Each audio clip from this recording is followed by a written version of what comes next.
Our very first story for this morning, Vice President Dr. Mahamudu Bawumia has defended government's decision to clean the banking sector despite describing the act as painful. According to him, data from the Bank of Ghana at that time indicated that the country's financial system was on the brink of total collapse.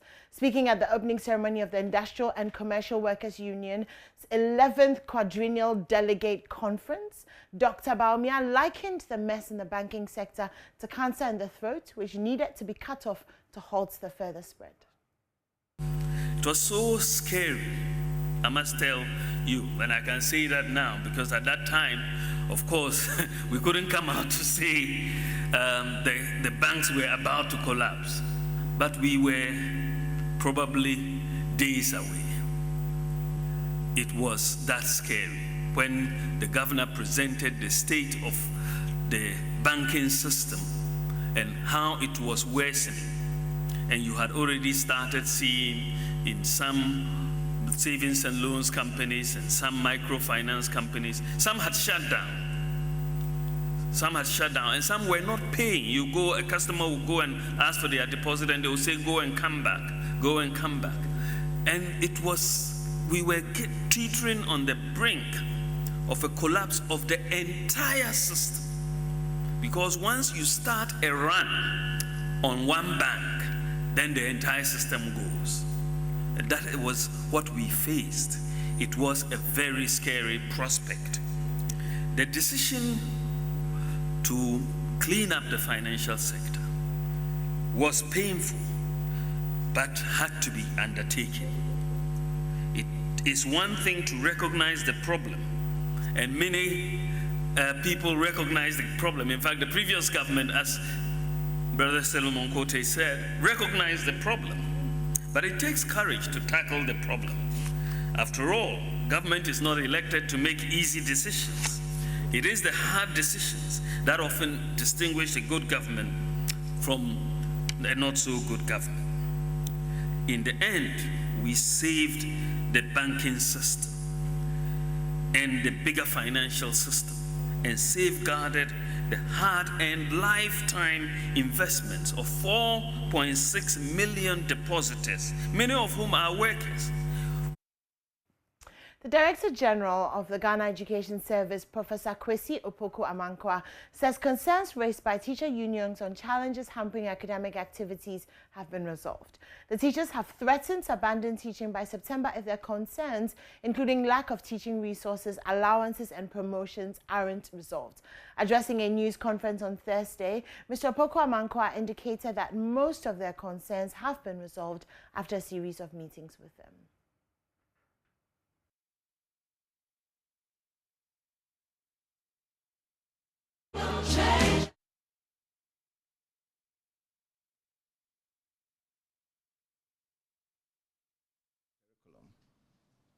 And so they are using materials that they already have. Let us admit that the materials or textbooks for the standard-based curriculum has delayed. But as we have explained a number of times, the processes for production, development and production of the textbook itself takes a while. In fact, when the standard-based curriculum was introduced and we engaged the publishers, at that time they assured that they could finish up within 5 months. But I know, as a publisher, I know that they couldn't have done that because you need, if you want to do a very good job, you need up to about 18 months, between 12 to 18 months to get a good book on the market because it has to go through a lot of processes. Fortunately for us, we anticipated that. So in anticipation of that challenge, what we did was that we prepared teacher resource packs. We did training across the country for about 150,000 teachers, and we gave them each teacher at each level. That resource packs reflect the levels, and each teacher at each level had a pack of the teacher resource pack. The unfortunate situation was that most of us did not cover that. We would rather the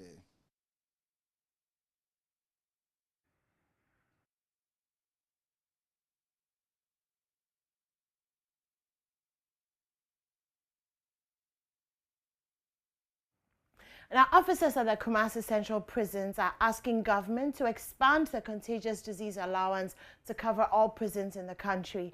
The allowance, which is about 20% of their salary, is limited to personnel of the Communicable Disease Center at the Ankorfo Maximum Prisons. ADP Osman Tasambedu explained congestion in all prisons, which increases the transmission of communicable diseases, requires expansion of the allowances. Nana Yaojima has more for us in the following report. The Communicable Disease Center at the Ankorfo Maximum Prisons is set up to treat inmates with communicable diseases like tuberculosis. This is to contain and treat tuberculosis among inmates from various prisons in the country. For the risk, 20% of salary is paid as allowance to officers in the prison. The second in command at the Kumasi Central Prisons, ADP Tasambedu, believes similar risks are present in various prisons in the country. That institution was meant for contagious diseases, but in this instance, you and I know that most of the inmates are, especially when I was there, I was an OIC there before, most of the inmates are transferred from Kumasi Central Prisons to the contagious disease. It means that those in the war prisons are even more vulnerable. Once we are with them, we go to the cells, we do the counting, we serve them with their food, we come in contact with them, we take them to hospital, we take them to court. So once we take them to court, that interaction is there. And you know TB is an airborne, and we cannot rule the fact that some of our officers are vulnerable as far as this sickness is concerned. The prison's commander spoke to JoyNews on the sidelines of a ceremony to advise and release of 20 inmates whose fines were paid by the Christo Asafo Church. The gesture is to reduce congestion in the prison, which has its capacity now overstretched. Due to poor conditions in the prison, the freed men came out with poor skin conditions. Some of them spoke about conditions in the prison.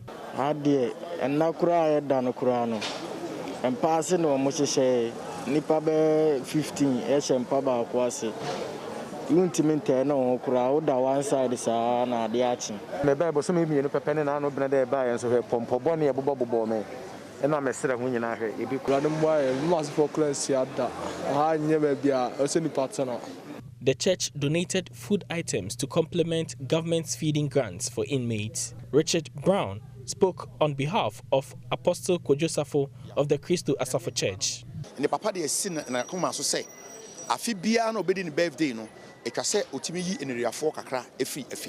Last year, 15 and then 20. And next year, Meanwhile, a philanthropist, Daniel Pitti, has also paid fines of 4 others in the prison. He explains need for government to improve conditions in the prison.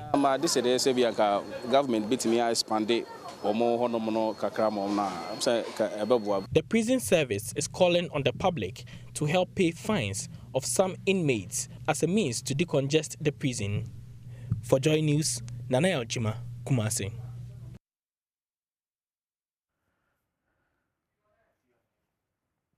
Well, she became bedridden after one of her legs got swollen, a situation her mother describes as bizarre. 18-year-old Jennifer Ohima Kranting, who has been stuck in her bed for the past 4 years, had to drop out of school as a result of the condition. In the following report filed by Beryl Ernestina Richter, Jennifer says her dream of becoming a nurse is gradually fading away because of her situation. If I could bear the pain of my daughter, I'll gladly do that. A mother's pain watching her daughter go through excruciating pains. That's the story of Georgina Sewa, whose 18-year-old daughter Jennifer Ohima Kranting has been bedridden. Jennifer was not born with a disability. However, what started as a sharp pain in her leg in 2017 would later result in her being confined to a bed. I wanted to wake up, but I couldn't. I don't know what's happened again. Because the family is broke, they have not even visited the hospital to seek medical diagnosis or treatment. Jennifer's mother says her daughter's condition is deteriorating.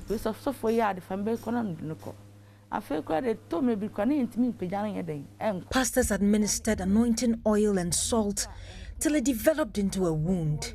She's unable to move on her own or do anything without her mother's help.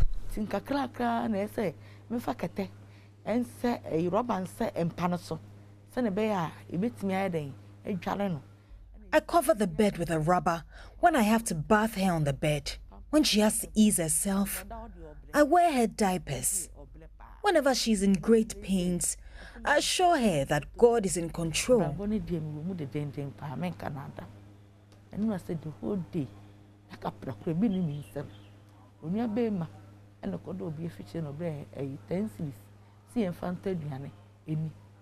As the days elapse and Jennifer still remains tucked to her bed, the dream of becoming a nurse is gradually fading. So I want to go to school again.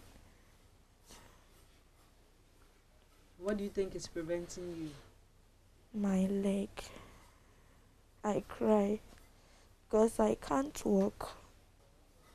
My dream was to be a nurse.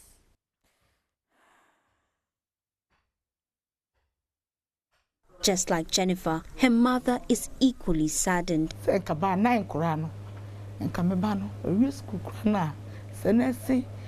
has been struck with this condition now. In fact, any time I see her peers in school uniform, it saddens me. Beryl Ernestina Richter's report for JoyNews. My name is Kujo Yankson. Let me tell you how to turn back time.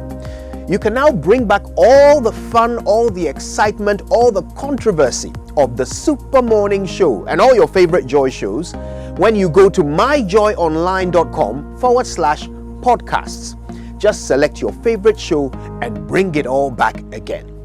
Joy 99.7 FM, radio for discerning listeners. It's radio, Joy 99.7. Dasibre Utibuating joins ancestors, and the late, it has a photograph of the late Dasibre Professor Emeritus Utibuating, his splendor. It says the Omanghene of the New Drabing traditional area in the Eastern region, Dasibre Professor Emeritus Utibuating has passed on age 83. He died about 2 weeks ago after a short illness. Multiple sources close to the New Drabing Palace and also the family, which confirmed the incident to the Daily Graphic, said the New Drabing Traditional Council was expected to officially announce the death today. So it's one tragedy or tragic passing that has been kept quite under wraps, because typically, journalists are able to break the news, but it looks like this time it is one of those incidents that they didn't quite get to it, because usually when this thing happens, it will be out there. But yes, so the news is that Dasibre Utibuating has joined his ancestors. Yes, so the story continues on page 3. It's quite a comforting way to break the news of death, because it gives you a sense of, he's going to belong somewhere, as opposed to this vast, dark, open space that we don't know. COVID-19 vaccination triples in Africa, except if you read the story, it still says that it's still quite low, even though it's tripled in the last few weeks. It says the protecting even 10% of the continent by the end of the year, by the end of September, remains a very daunting task. That's according to the Africa Director of the World Health Organization.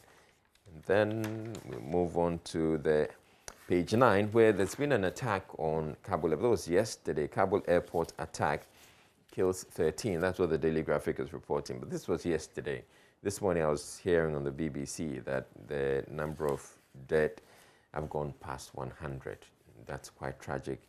The people who had converged at the airport hoping to catch flights out of the country, and they've met their death because of a suicide bombing.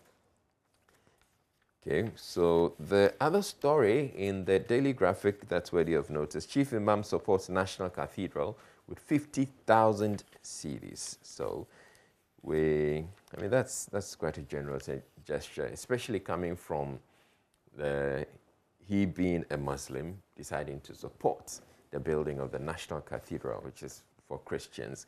Well, it's not just for Christians. The National Cathedral is for all of us, the entire country. Then, Graphic Zoom Line Sanitation Dialogue in Bunu region today. Eschew exam malpractices, that's on education, that's speakers urging WASI candidates. And new JHS curriculum on hold. This is a very important story. So the Ghana Education Service has deferred the implementation of the Common Core program, the new curriculum developed for the junior high schools. The new curriculum would rather be implemented next academic year after enough sensitization, the GES stated, and therefore requested teachers to continue to use the old curriculum to teach. So please take note to use the old curriculum. The Ghana Education Service goes on to explain that it has to do with COVID. They couldn't get enough time to put the teachers together to sensitize them on the new curriculum before being rolled out, and that's why. Now, financial sector cleanup, situation of banks was scary. That Dr. Mahamudu Bawumia, the Vice President. Germany supports SMEs for improved performance. And MPP will braid 80, a cycle to make history. That's on page 8, the politics page. And support security agencies to deal with threats. Deputy NCC Chairman. MPP rejects NDC electoral reforms. Oh, why? Ghana North Rhine-Westphalia sign agreement. It has the photo of President Akufo-Addo. Then we go to the banking sector again. Fraud hits 1 billion cedis. That's one of the stories we brought to you yesterday. Abesim murder suspect remanded.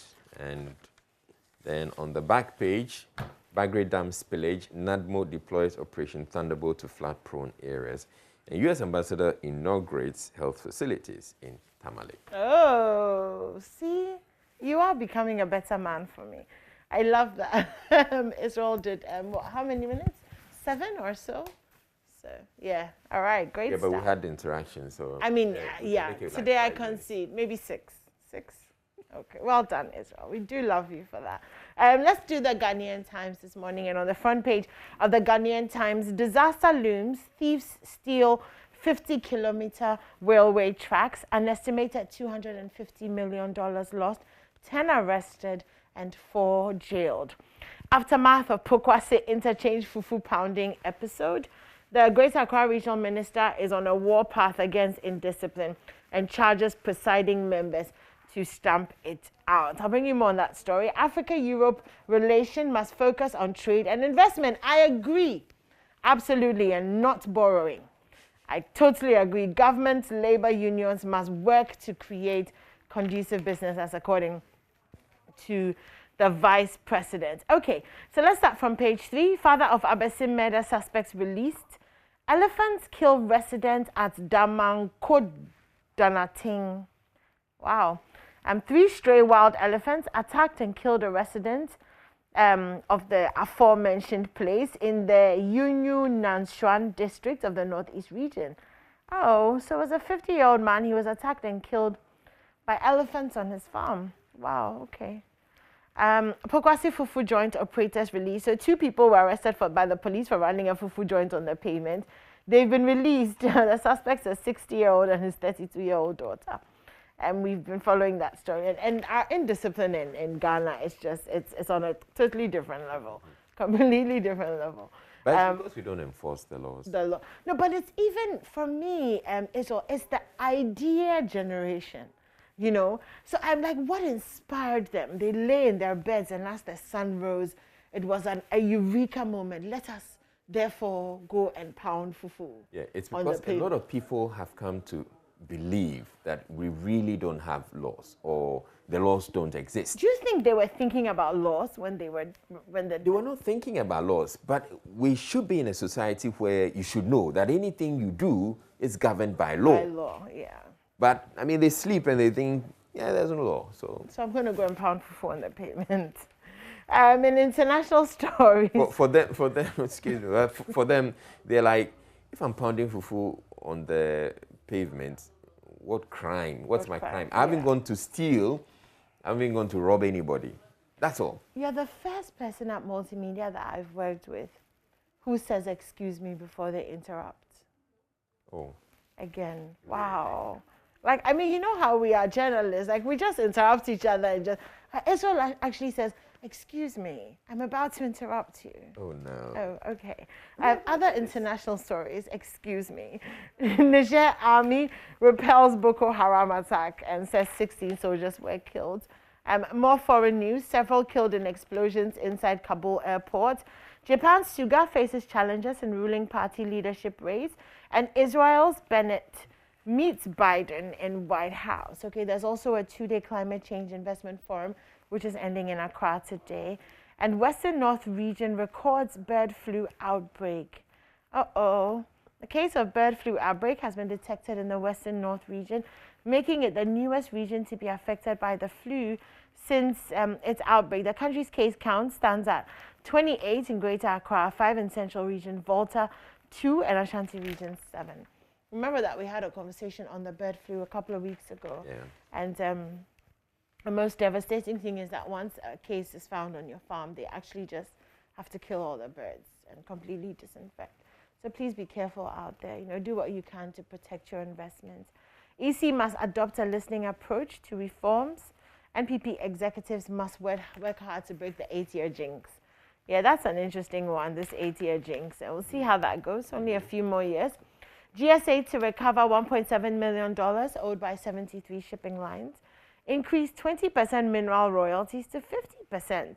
And the Ghana Mine Workers Union has renewed its call for the current 20% share of the annual mineral royalties allocated to the Mineral Development Fund to be increased to at least 50%. Okay, in the middle page, Africa-Europe relations must focus on trade and investment. President Akufo-Addo has called on Africa and Europe to review its cooperation to focus primarily on trade and investment. He says, quote unquote, the time has come for Europe and Africa to build a sustainable and strategic partnership that ensures prosperity for all. Also, thieves steal 50-kilometer railway tracks. I did that on desk yesterday. And the Greater Accra Minister cited on page 17 as well, talking about the fufu issue. Okay, let's move on swiftly as we go through the daily. The Ghanaian Times, GIMPA introduces new MA program. Okay, the Zongo Development Fund and the Ghana Broadcasting Corporation are to collaborate to ensure the effective broadcast of development-oriented stories about Zongo communities to the country. Dr. Patrick Kumar Boache, the Director General for the Ghana Health Service, has also been speaking. He says COVID-19 kills 38 in 21 days in the Bono region. Wow. Okay, so the region's death toll has gone up to 72, and the total active cases there are 92. So maybe we can touch base with our friends in the Bono region and find out what's going on there. Okay, patronage of domestic cards increasing as 17 banks now use Ghana Link cards. Turkey keen on increasing investment portfolio in the Ashanti region. Okay, let's do some sports. FIFA president intervenes in Players' Cup country row. Aubameyang helps Arsenal thrash West Brom. Okay, so Aubameyang hat-tricked. Okay, and that helped Arsenal to welcome a first win of the season as they beat a young, keyword is young, West Bromwich Albion side to reach the Carabao Cup third round. Okay, well, congratulations to Arsenal for your first win of the season. Now, before at this point, you come to win a match. Anyway, UEFA Champions League draw. Man City is going to face PSG and Chelsea clash with Juventus. So you remember that from the last season, a lot of the really good teams ended up in Pot 2. And then obviously the best were in Pot 1. And so we're going to find that a lot of the initial matches will be between some big names. So it makes it much more interesting. It also gives the weaker teams, as it were, the chance to proceed further in the Champions League. So it should be an interesting season. Man City facing PSG and Chelsea facing Juventus. Interesting. Work hard to justify your inclusion. Todbe Afede is talking to new players, and GBF to mark International Boxing Day. Today, on the back page, work begins on 62-kilometer Koforidua Abosu Road, and GRA donates sanitary items to 160 schools. And that's it for the Ghanaian Times. All right, we go to the Finder, and on the front page, NIC's new policy lands in courts. Only 5,000 cedis for funeral if you die from motor accident without spouse and dependents. I'll bring you a bit of the story. It says the National Insurance Commission has been sued for issuing directives that places a ceiling on the amount of money accident victims should be paid as insurance claims. New directives to take effect on Wednesday.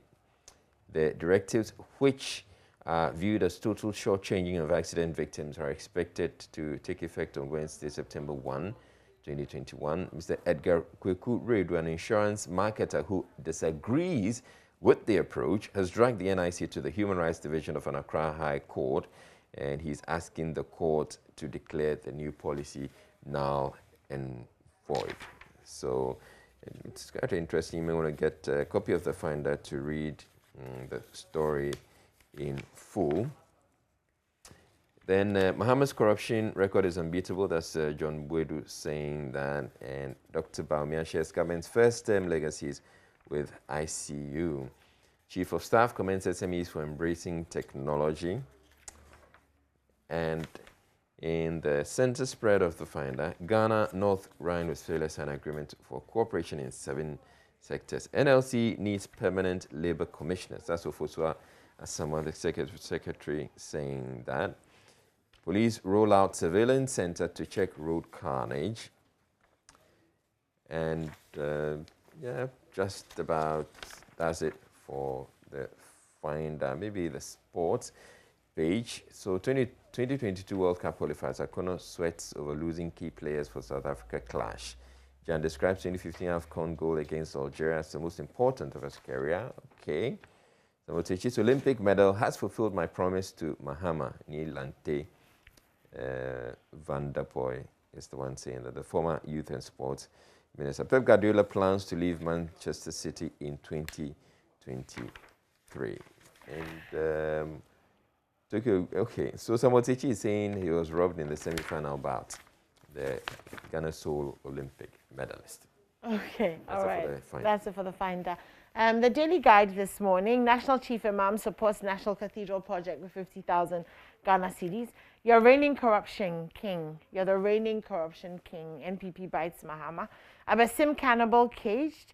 NPP delegates hail Bono chairman's impact. All right, there's this photo thingy on page 3 about the National Imam giving 50,000 to towards the National Cathedral support. So you can check that one out there. Several killed in explosions outside Kabul airport. So people are being advised in Afghanistan not to try to get to the airport because they are expecting that there will be some violence around that side. Okay, so this warning actually came before? Before, yeah. Yeah, and so the blast, and then the blast happened. And then the blast happened. So yeah, U.S. judge sanctions Trump's election lawyers. I haven't heard about Trump in a while. Trial suggests malaria. We miss him. Do we do? Well, I miss him. Like you miss a rash or you miss the... Trial suggests malaria sickness could be cut by 70%. Ethnic clashes in Ethiopia's Oromia region killed 200. Okay, police impound rosewood truck in Savalugu. Presumably, the impounded rosewood will go towards the building of the National Cathedral, which is what we've decided that we're going to do. Okay, somebody's looking for a sperm donor. Shatamichi, okay, that's on page 8. In other news, opportunity call for Ghana to win as the 94th Oscars. That should be interesting. Supermodel Nini Annalise named Face of Ghana Model Awards 2021. Okay. Let's move on real quick. Pokwasi interchange for selling woman arrested. Oh gosh. I hope she opens a shop bar somewhere else. Okay, there's a picture of Mark Okwekumante, and on page 18, hello Mark. Government projects $5 billion tourism revenue this year. Oh, nice. GMB Kwansima is ordered. And on the back page, some news. Ronaldo agrees to City terms. So Cristiano Ronaldo has agreed personal terms ahead of a sensational move to Manchester City, according to reports in Portugal. So his future at Juventus was cast into doubt this summer, and his agent Jorge flew to meet the Serie A giant bosses to discuss a resolution this week. But it looks like possibly he's going to move to Man City. Interesting. Liberty lift Kantanka Cup, and Jones Ebu Al Hassan dies, and Ghana loses a football encyclopedia. May his soul rest in perfect peace. That's it for the Daily Guide this morning. Right, so I'll go to the Daily Dispatch. Baumia's 2010 published book details his vision of using digitization for economic transformation. Chief Imam donates 50,000 cedis to National Cathedral Fund. Election 2024, train 50,000 polling agents if you want to win. That's Poster Ben F. Singh saying that essentially he's telling the two major political parties that if indeed they're looking at winning the election, it's important that they have enough polling agents. So he says you should have 45,000, and then you should have an extra 5,000 so that you can ensure you're policing the polls. Because as they say, elections are won at the polling stations. All right, essentially that's it for the Daily Dispatch. Okay, so the Business and Financial Times, really quickly before we move to myjoyonline.com. Banking fraud cases hit 1 billion Ghana cedis in 2020. That's according to a Bank of Ghana report. 56% of banking sector fraud aided by staff, and digital and electronic related transactions fraud is the most worrying. Private sector credit remains sluggish amid COVID-19 fears.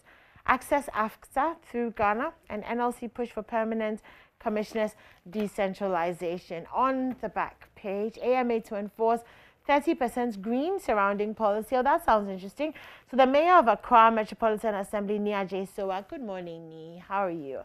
It's been a minute. Has hinted that plans are far advanced for the reintroduction and enforcement of a mandatory bylaw of the Assembly that requires every household to dedicate 30% of their land space to greening. Yeah. Okay. Right. According to the mayor, this policy, which has existed for a long time, but has been literally ignored, is about to receive some enforcement by his leadership to make sure the Assembly achieves its target of greening Accra. Yeah. Okay. I'm not. Yeah. Okay.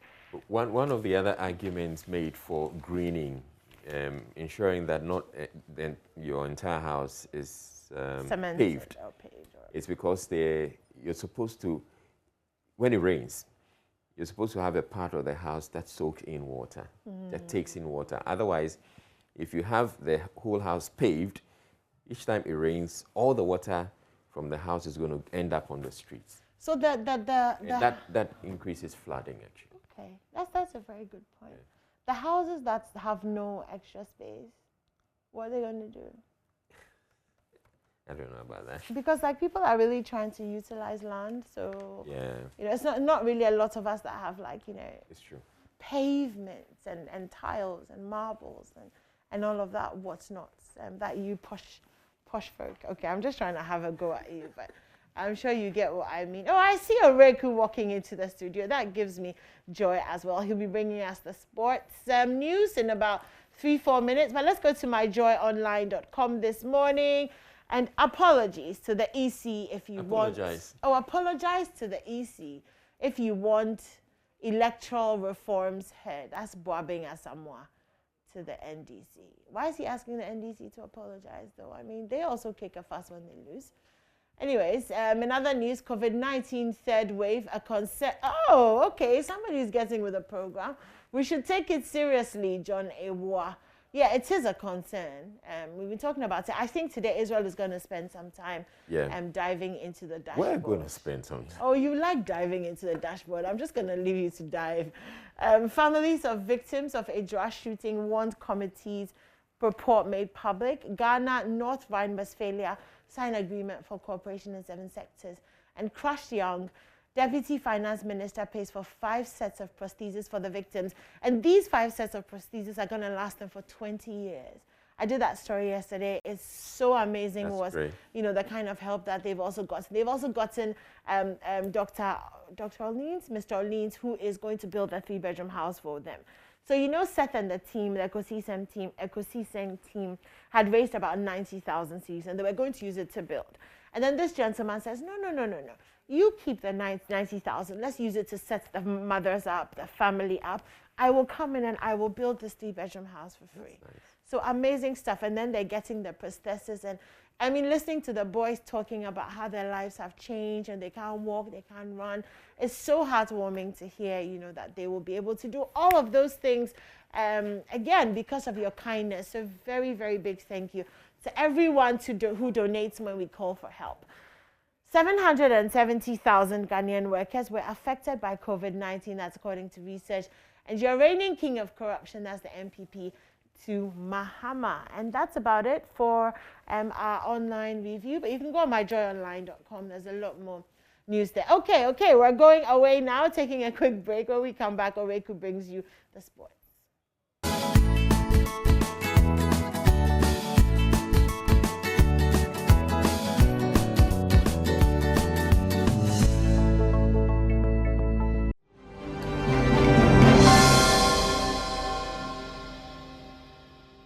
But let's do some football now, where the whole world was talking about the Champions League draw. It took place yesterday as Premier League champions Manchester City have been drawn to face Paris Saint-Germain and RB Leipzig and Club Brugge in the Champions League group stage. Holders Chelsea come up against Serie A giants Juventus, Russian club Zenit St. Petersburg, and then Swedish side Malmo, which has a Ghanaian face in there, Malik Abubakari.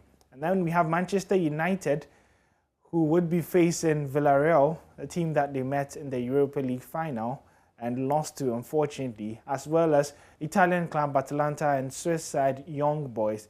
Liverpool are inarguably the group of death, with Atletico Madrid, the team that knocked them out last season at Anfield, and Porto and AC Milan. And as you can see, that would be the complete draw for the UEFA Champions League.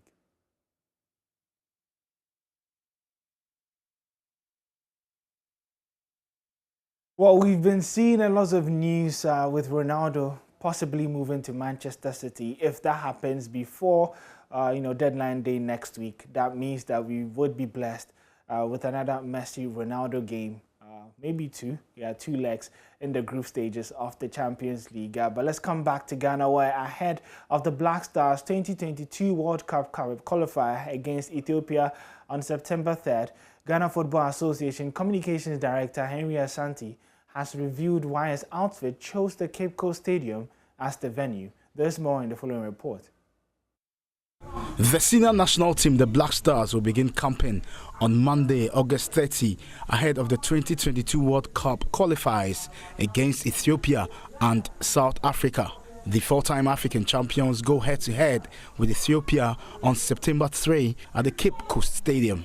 Communications Director of the Ghana Football Association, Henry Asante, explains why his outfit chose the Cape Coast Stadium as venue for the game. The situation we find ourselves, there is no other option but to go to Cape Coast. And that's why we are playing in Cape Coast. Let's not also forget that Cape Coast has been very, very friendly to the team. We played South Africa in Cape Coast. We won 2-0. CK was then the assistant under Kwesi Appiah. Then we played, Sudan, and then we won 2-0 again. And then we played Ivory Coast and we drew. So at least we've played 3 games in Cape Coast and it's not been bad. And the people of Cape Coast also love the Black Stars. Unfortunately, Kumasi is also not available. So that is why we are playing in Cape Coast. After the Ethiopia World Cup qualifier on September 3, the Black Stars will focus on the bigger game against South Africa in Johannesburg on September 6.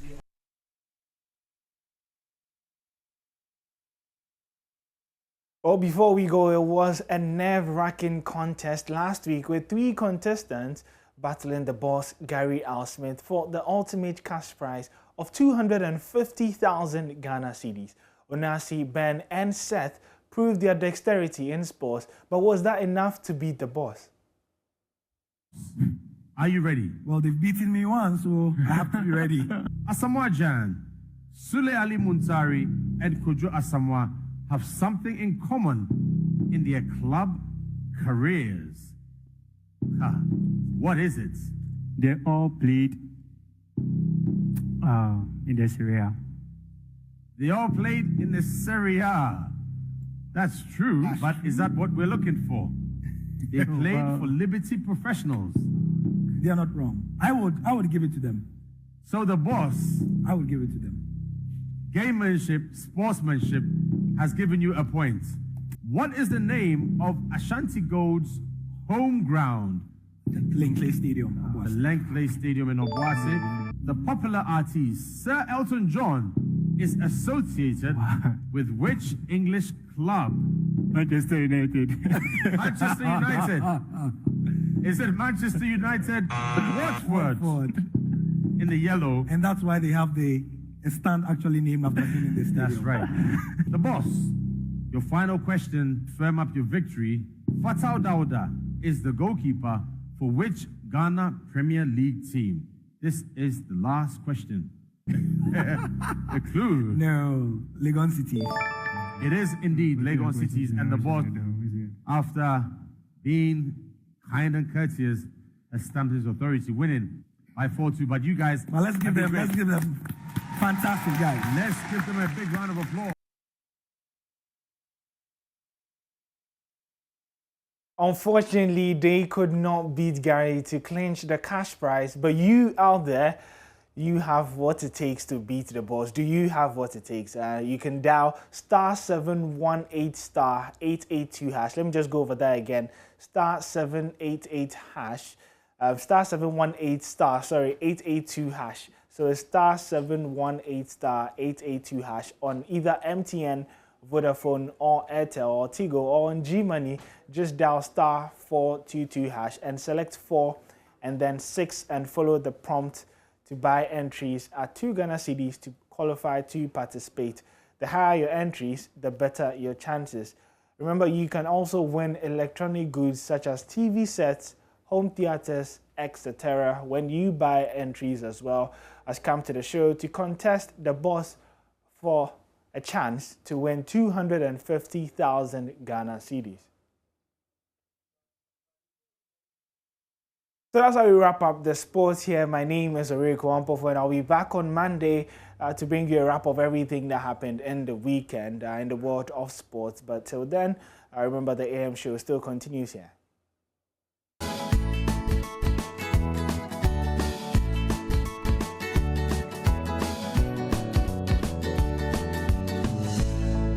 Hello, I'm Dori Nando. You can catch up with all the fun on the Cosmopolitan Mix and on all our shows via podcast. Just go to My Joy Online podcast and search for your favorite show and relive those moments all over again.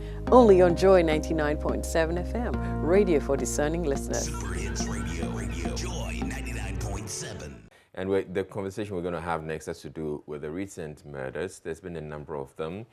And in some instances, it involves some relatives. Anyway, the Besim one is the very latest one that we have been talking about. The gentleman involved, recently we got to know that they retrieved the murder weapons, what they believe are the murder weapons, some a machete, was bloodied, and then they also retrieved some intestines. The gentleman has been brought to Accra, and the police CID in Accra has taken over, National Police has taken over the case. But yes, that's the conversation. We want to understand why these things are happening. And yeah, while at it, we also want to, give some advice to parents and people in general on how to stay safe and not to get themselves in harm's way. Yeah. Okay, so let's do that then. There are different kinds of situations that we're talking about. Obviously, the Abasim murder case will be perhaps completely different from, you know, the husbands who have been killing their wives, you know, which has also gone up a lot this year. I think since we started on AM, we've done maybe about 6 or 7 of those stories. So that's also really gone up as well. But anyway, we're going to talk to Seth Asafo. He's a clinical psychologist at the UGMS. Good morning, Seth. It's lovely to talk to you once again. Hello, good morning. And Hi, how are you? great job you're doing there. Thank you so much. Thank you so much. It's good to see you. So unfortunately, we're not talking about very pleasant things, but you know, we'll do what we can. So let's separate the issues. You know, let's split the murders into 2 different things, because I suspect that there may be different reasons behind the different kinds of murders. So I'd like to really start with the domestic murders, the ones that are happening when husbands are fighting with their wives. So when wives are fighting with their husbands, and suddenly somebody goes into the bedroom and picks up a gun, you know, and then come and shoots, you know, their spouse, or they go and get a machete and they come and, you know, kill their spouse. And sometimes it's because of infidelity or money, or about how the children are being raised or something, you know. But it's the numbers are going up. And with that, do you think that the numbers are actually going up, or are we just becoming more aware of these things because of technology and the spread of news and stuff? And then also, why are we killing each other? Why are we killing the people we love? Well, it's a very great question you asked there. And if you ask me about whether the numbers are going up, I think these things have existed for a while, especially if you look at the kind of culture we have, which is a very patriarchal or, you know, male-dominated society. Now, it seems to suggest a certain level of submission that people expect from women. And that, in its sense, brings about a lot of tensions or areas where conflicts can arise. And interestingly, one thing that I want to talk about extensively is the effect of emotion. So, you see, usually when people get emotional, the part of the brain they use to actually think or process stuff almost goes to bed. And it seems as if you think about it this way, somebody is challenging my authority, or somebody's done something to me and I'm hurt by it. Now, my conscious mind, or the part of the mind we use for reasoning, or we call executive function, goes to bed. And sometimes a small part of the brain, the part of the head, we don't even call the conscious part of the brain, but the amygdala, which usually is specialized for identifying fear and helping us flee, takes over. And it can explain why sometimes people develop what I call a temporal insanity when they have such instances of either frustration or anything that basically triggers them, puts them in an emotional state. In an emotional state, emotions drive us more than reason. So it could account for one of the reasons why these things are happening. Now, I would say that society has also had a part to play in all of this, in the way that we basically react to things like this. And from the history and from my experience in practice, none of these things happen in isolation. It's not it happened just once and that was it. No, it would have happened a number of times. But what is usually our response? And the response basically says, oh no, let's pray about it. Let's talk about it.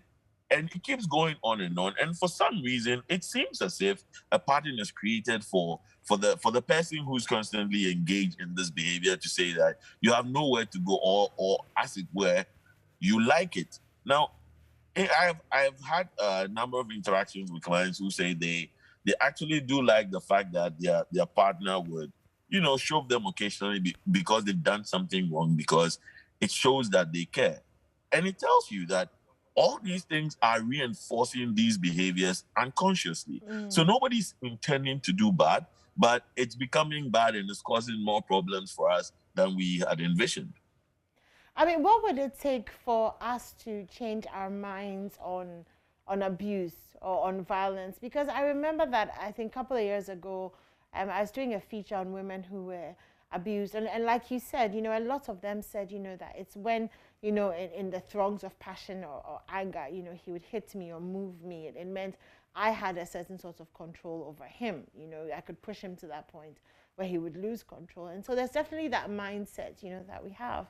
which then ultimately makes us stay when we see the red flags of abuse, you know, and then eventually we get killed. How do we change that mindset? And I mean, realistically, how do we change it so that it doesn't get to the point where, you know, your husband goes into a bedroom and picks up a gun and shoots you? So I think we have work to do on a societal level, on an individual level. So for many people that I've worked with who've been through some form of domestic abuse, there's always a pattern which they do not recognize. The pattern starts from aggression and apology, aggression, apology, aggression and apology. So I'll hit you and beat you up and come and beg you and give you something. And then in your mind, it always seems like he's coming around. Now, the he's coming around component always leaves us to be hopeful. But the reality is, when we look at the evidence provided for people who are, as it were, abusers, they hardly change. And so making a quick call early is important. Now, on a societal level also, the way that perhaps the family responds or the religious response to the way that abuses happen is something we need to also look at. Because I noticed that with many of the people I have worked with, the church, I'm a Christian, so I can speak a lot about the church. The church would interfere and say, pray about it. Or they say, no, don't worry, it will be fine. He's under some spiritual attack, demonic attack. Until the person dies, nobody sees that it's serious. Right. So the response we should be taking, and like we say, the first thing or the first response is safety. Get them out of that environment where the abuse is occurring or where whatever is occurring, because that is the only way you can also build the person. Now, if you look at the pattern that's created, abusers tend to take away the self-esteem of the people they abuse, to the point that the person who's being abused feels like they can't do anything without their abuser. Right. And so that pattern that is created sometimes makes people ask questions like, but why didn't you leave? And we make it seem so simple. Yeah. But the way that the human mind is, when you're conditioned to react in a certain way, you almost always react that way. Okay. And sometimes, you know, the people around you will also move away just because they've seen it. They're saying, you're being stupid, you're being silly.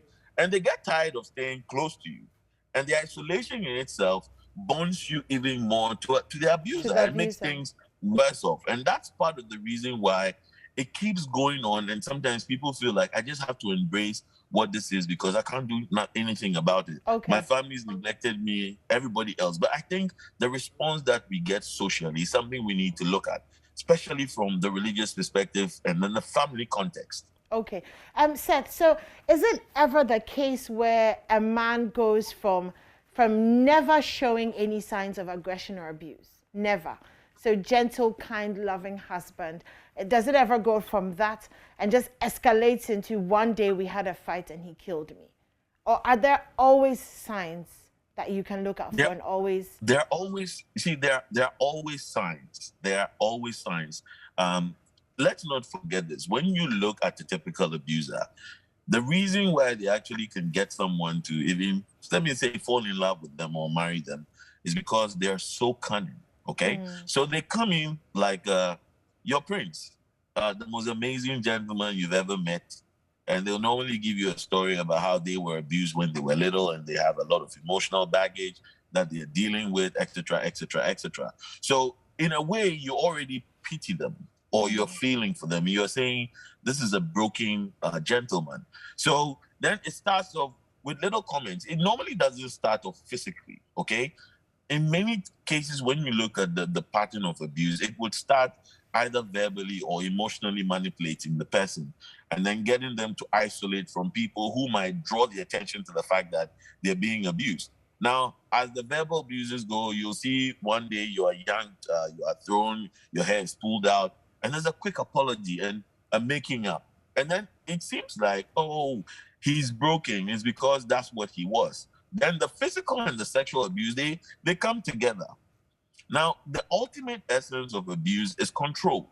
So if I'm trying to control you, anytime I say something or I want us to do something that you disagree with, it means I haven't been able to get you in my control. So I need to, as it were, shape you to get there. And that's where the extreme forms of abuse come in, especially for women who are very assertive or are confident. I mean, I want us to understand this. Regardless of who you are and where you are in society, you can be abused. Many people think, I hear lots of people say things like, I would never allow myself to do this. Nobody comes and says, hello, I'm an abuser, I'm here to abuse you. Nobody does that. Yeah. It's a pattern. And as the pattern is created, you fall in the pattern and then you start to suffer for it. And how difficult it is when the person that is abusing you is someone you love so deeply. We find a way to make excuses for people, don't we? Definitely. Now we rationalize because we cannot accept, or so many people are in a denial. We call those defense mechanisms. So they deny the fact that another human being who cares about them, who basically married them, has makes love to them, etc., can do these things to them. So they need to find excuses or their sanity will be threatened. And that's why many people, they tend to rationalize a lot by making excuses, because to accept that this fine gentleman who in church is always preaching or who is so loved by everyone can actually slap me and beat me and throw me and do all these things. So it's just our way of preventing ourselves from what we call a sensory overload. People rationalize or deny the fact that it's an abuse and make an alternate explanation of, oh, they're just people who are troubled, or there are people who are going through their own challenges. Okay, sure. Now, I also want us to get into the minds of the people who, the perpetrators, for a moment. Now, these people, what informs or what gets into their mind? How do they move from, or what makes them think that they can commit these crimes and get away with it? I know that, yes, they're largely driven by rage, but don't they consider the consequences? Well, I mean, they are not largely driven by rage. If you look at the pattern of abuse, it's almost something that people, I don't want to say they think about, but they want to get control, okay? And they'll do it in the most cunning of ways. So it's a pattern of behavior. So it's almost like it's something you think about. How do I manage this? How do I get people away from her? How do I keep her, beat her up and still keep her at home? Things like that. So one, I make sure that you have no economic, you're not able to, you're deprived economically. You have to basically depend on me, etc., etc., etc. Now, you'll be interested to find that in one of the researches that we did, we had women who were being abused. We took them out of the abused relationships and we put them in another setting. And then they started to ask us questions like, so now when I want to engage in sex, what do I do? And it's like they get into that zone where it's so difficult for you to reach them. And in many of these instances, if we're not around them, if people are not constantly telling them, no, this is not right, this is not right, this is not right, it becomes problematic. Many abusers can make you doubt who you are. They can say something and you'll say, but you said this. They say, no, I didn't. And people start to wonder, is everything okay with me? Which is a very common presentation. Right. And they know how to push your button. So it's like they're gaslighting you consistently to react in a way that allows them to also do what they're doing. So you can get so angry and you may shout, and the shouting means, why are you shouting? So that's a slap. So it's not entirely by rage. Now, the rage component comes because you are not getting the person to follow in the way you're looking for it. And it makes you feel inferior. And if you look at many abusers, they have an inferiority complex, okay? And that's why the inferiority complex is one of the reasons why in many abuse situations, way after the partner has left them or separated them, the abuser can actually kill the person because the control they have over you is all they have. And once you take that away from them by moving away, they have nothing else. And I don't know, a couple of, was it months ago, there was this issue in the US about a pastor who had killed the partner. It was the same situation. She left and he said, I will kill you. And actually did that because he doesn't have anything but that person. And the control gives him a sense of being, a sense of purpose. So if I can't control you, then what do I have? Nothing. And that's one of the reasons why they get frustrated, and frustration predisposes them to aggressive behavior.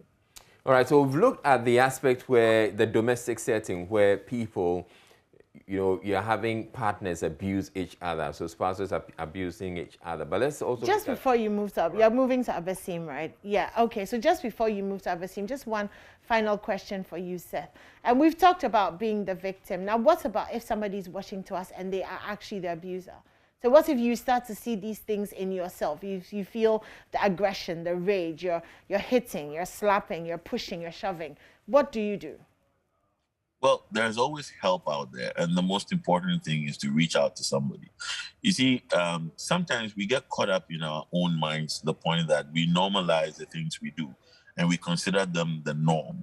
Now, it takes an outsider to point out to you that it's not the norm, it's your norm. So talking to people about it is the number one step. Of course, these people may not have all the requisite skills to help you, but they can definitely push you or direct you to a professional. And I would encourage that if you're looking for a professional, you have clinical psychologists, you have counseling psychologists, basically look for a licensed practitioner. You can even go to a general medical setting and talk to a medical doctor about it, who will make the necessary referrals. So if you find that you have a problem, reach out. I mean, today, thanks to the internet, we have many of such blogs where you can go to the blog and, type these things you're experiencing, and you're going to get a resource or some person who might be able to start guiding you to come out of it. But it's a very long process. That is the fact of it. All right, we move on to the Abasim murders and the Kaswa incident, where we're having teenagers being killed, and some teenagers also being involved in the perpetration of some of these crimes. Is there a psychological issue here? Well, to some extent, but I would say this comes from a place of learning, okay? And you see, when it comes to learning, we learn both consciously and unconsciously every day in our lives. People may look at learning from the perspective of, I'm actually going to study something, but there are so many cues that society leaves for us. Now, if you look at our current world, the monetization of many things is one of the things that we're learning. And we're basically forgetting that before you can achieve that status, you have to put in the work. So I've basically looked on, I'm currently doing some research in gambling. And when you look at gambling, specifically with sports betting, and you ask yourself, what is happening? Look at the number of sports betting companies that we have in our country today. Yeah. What message is it sending out? So you see, from a perspective of what we call symbolic interaction, people make meanings of things around them. Now, if I'm seeing so many gambling avenues, what it says is that perhaps that's the avenue to make wealth. So what's the essence of school? And we're basically taking away the process. So somebody wants to jump from A to Z, which usually is not the case. It doesn't happen. So I'm taking these subtle meanings. I'm learning unconsciously that that's the way to go. So what method or however I get there is not a big deal. So it comes from a place of learning. I mean, the adverts that we see, the commercials on get rich, there's whoever here who can make you rich. And these things are aired. So if they are being aired, for some reason, it's justified, or it falls within the norm of society. So it's not a big deal. Now, if you can allow me to advertise that I do whatever to give you some resources, and then I come to you and you are asking me for the ingredients for it, basically society accepts it in a way from symbolic interactions, and that says that we make meanings of the things that happen around us. So we're inclined to accept that it's not a big deal. I mean, people making so much wealth, and nobody ever questions them, how did you make this wealth? Yeah. And you see, all these things are giving the wrong impression. I know that in the past, if you came home with something, I mean, even a phone, your parents would ask you, where did you get the phone? You're not working. How can you even afford a phone? And that was not calculated. But today, You come home with a massive car, you have a house, and you're not working, but nobody seems to say anything about it. So it is giving an impression that it's okay, even though it's wrong. And nobody's going to question you, or nobody's going to hold you up to it. So from my perspective, there's a learning that's going on, which is largely unconscious, but it's what is actually propelling these things forward. If you talk about, when you talk about that learning, it gives me the impression that it looks like we're headed, for doom, and there's nothing we can do about it. Thankfully, because it's learning, there's also unlearning. And unlearning means that we need to bring back the moral core of who we are as a people. We need to look out for each other. We need to do that social check-in. When we were younger, if you did something bad in your vicinity or your neighborhood, before your parents came home, you had been disciplined by Auntie Yaya of Akujo before your parents will come and discipline you. Today, do we still have that? No. Because if you basically do that to somebody's child, you're going against, I don't know what it is. But we are not doing our member checking. We're not helping each other. And social media, or let me say the internet, is one of such tools that is propagating the concept of success without hard work.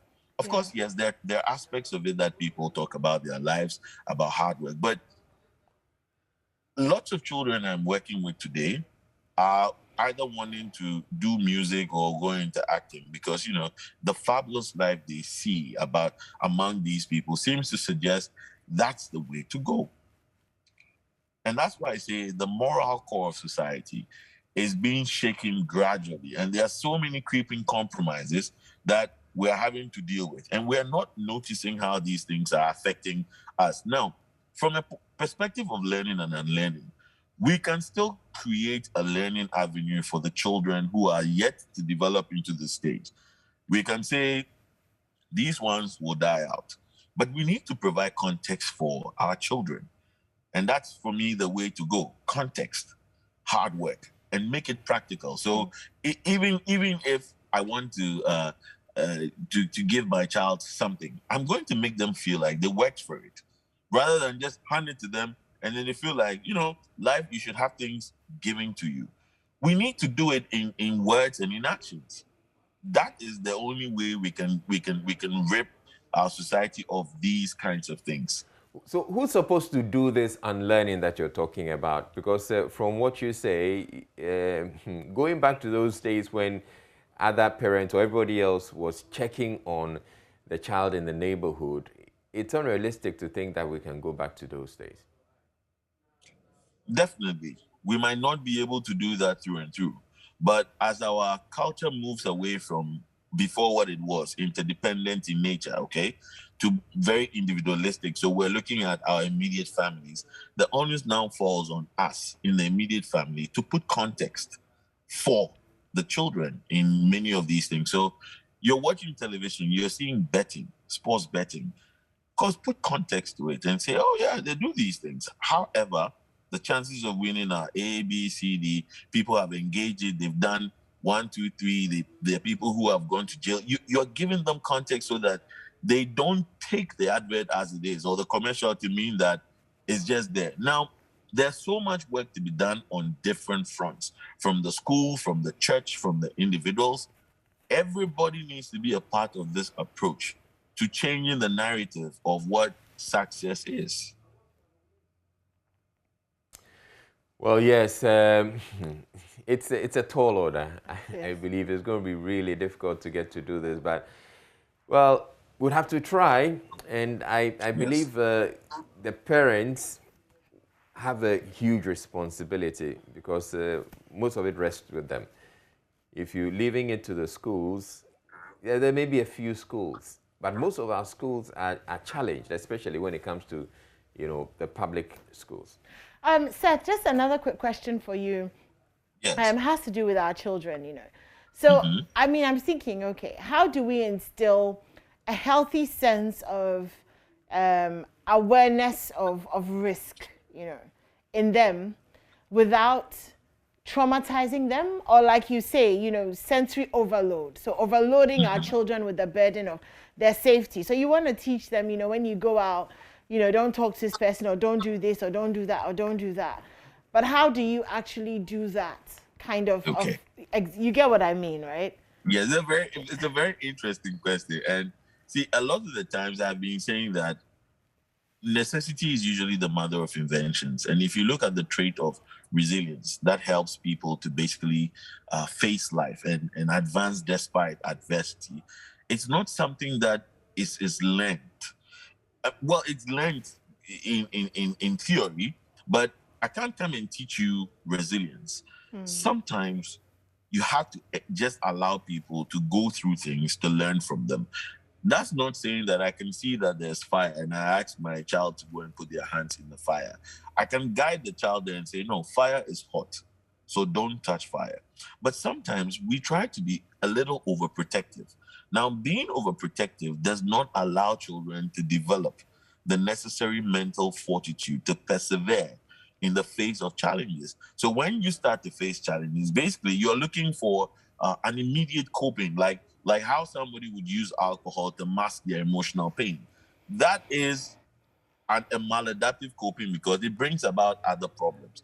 But being able to face it and not use alcohol and feel the pain of what you're going through will not kill you.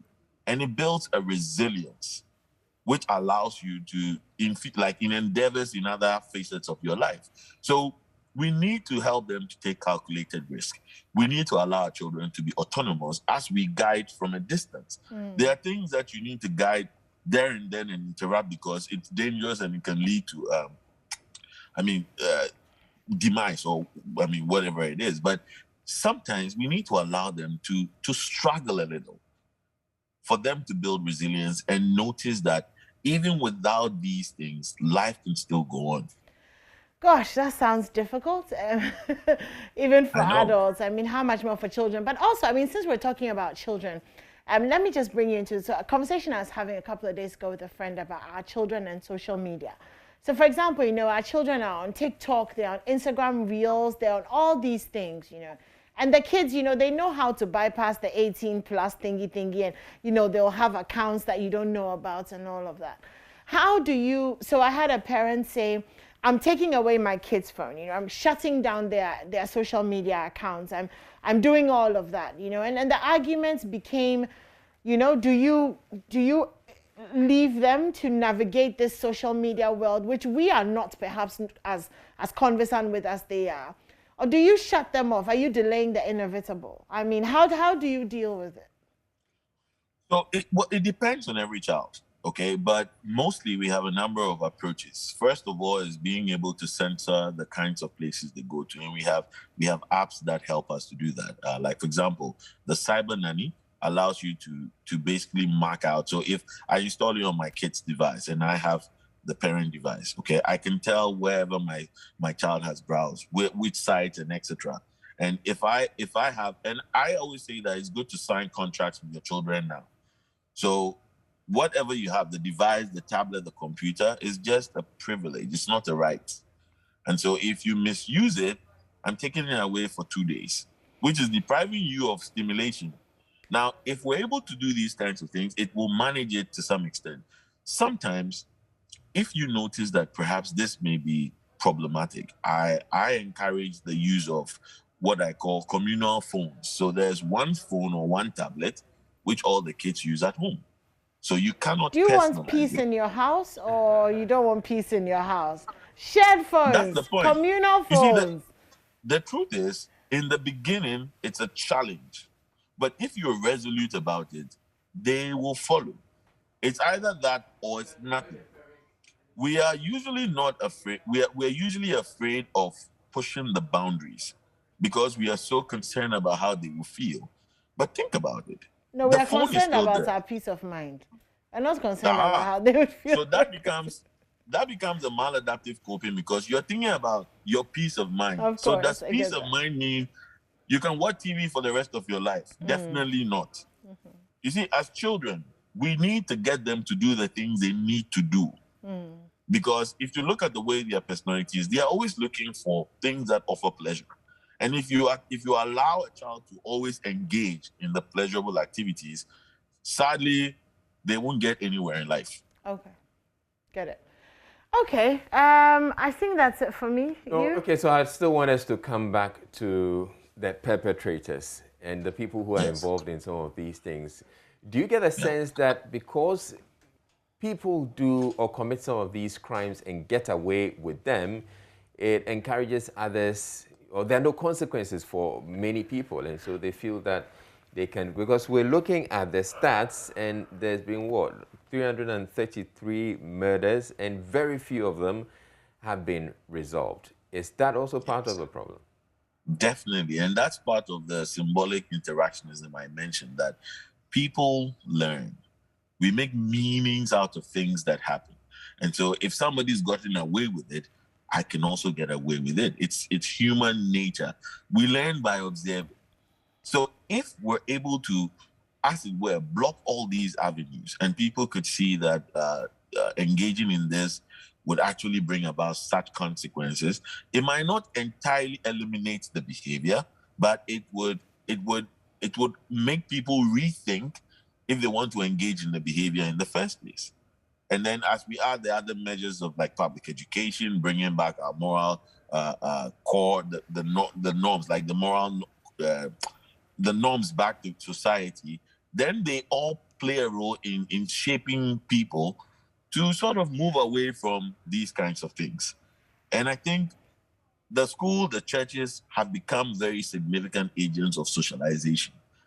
And they need to help for all these things to be reinstated back into our society, or else we will deplete our morality. Staying with the perpetrators, you sometimes hear that someone has committed some murder or some crime, and then they tend to regret it. Maybe they struck their partner and killed them, and then subsequently they are regretting it. Is it in all cases that they regret, or for, some people just feel that, they don't feel anything at all? Well, in many instances, we say that people may regret it, but if the behavior becomes consistent, they forget it. That aspect of it goes away, okay? So with many behaviors, the first time may cause unsettlement because it's changed and it's new.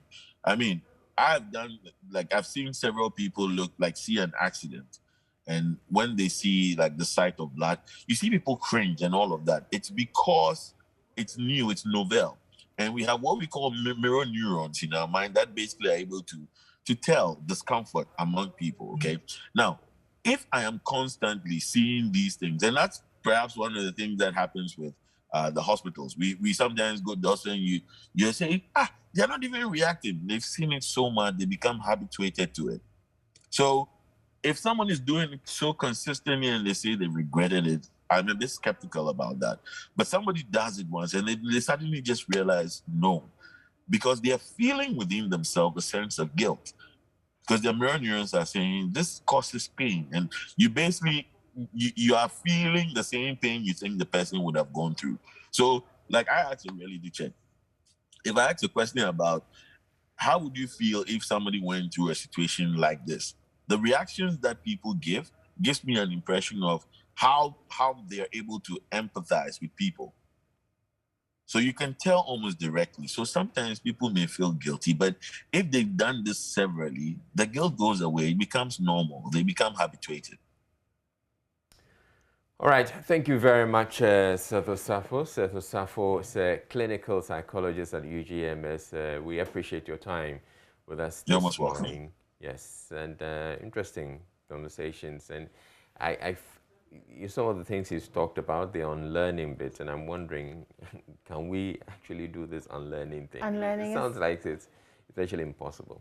It's difficult to unlearn things. Very difficult, because a lot of these things become like reflex actions, the way that you react to certain things and stuff. But if you're intentional, then yes, everything is about being intentional, about watching your reactions, about being present in the moment and choosing, always choosing. So for example, I have anxiety. I have very bad anxiety. And I'm having to unlearn and relearn my anxiety reactions. So it requires that in every moment you are very present, that you learn to identify the things that are triggering the anxiety, that you're able to, at the point, choose peace over anxiety. You know what I mean? Or choose one thought over another. So it takes a lot of intentionality, but you kind of realize that as time goes by, the process gets shorter. You kind of go through the process, and then, you're like, okay, I'm all right. And then, so it's definitely, it's definitely a process. But in everything, once you're committed to yourself, you're committed to growing and learning, everything is possible. That's the beauty of being human. You see, the thing is, individually, we may be interested in wanting to reform or to unlearn. But if you're looking at a whole society where so many people have learned, I don't think we can achieve this if people individually want to do it. It would be easier if we could all agree that we want to unlearn and then unlearn. The main problem is that there'll be a group of people who want to unlearn, and there'll be a group of people who don't recognize the need to unlearn. So for example, if we take the church, there are some doctrines that some churches stick to passionately, and some churches are a little bit more lax, with it. We will never reach a consensus because fundamentally there's a disagreement in whether it is right or whether it's wrong or whether it should be unlearned or not. But if two people agree, or if a group of people agree to enforce change, then change is possible. Okay. Otherwise, let's just make sure we're enforcing our laws. Oh, that too, yes. to get everybody else to know that.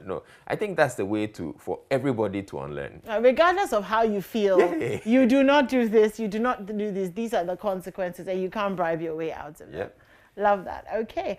So that was our conversation. We're moving on to another one right after the break. We'll be talking about our COVID-19 cases and why you need to adhere to the protocols. We know that about 83 people have died in the Bono region, which is pretty serious. The Bono East had their numbers going down. It's not the same for the Bono region, which is a little bit concerning. Our numbers have gone up, like Israel was saying yesterday, which means that fundamentally we're not adhering to protocols. Even though, there's no funerals, indoor funerals, and the government have put in place some issues or some structures to help us do that. So we'll have that conversation. Yes. There are also the people who are wondering, okay, so they've had the first dose of the AstraZeneca and they're wondering, when are we going to get the second dose? And there are many others who are also wondering, okay, so when can we ever get even our first dose? Or our jab? And so we're going to have that conversation with Dr. Kwame Amponsah, who's a program manager for the expanded program on immunization at the Ghana Health Service. Also, Israel, excuse me, did you know that there are also people who still do not actually believe in the vaccination? I was having a conversation with a gentleman yesterday who said, no. He thought that the vaccine is actually the mark of the beast. Oh, yeah. Yeah, so we had a long conversation about that. Yeah, there are those two. So maybe we can, put that in somewhere at some point. So do stay tuned in. We'll be back with that in a bit.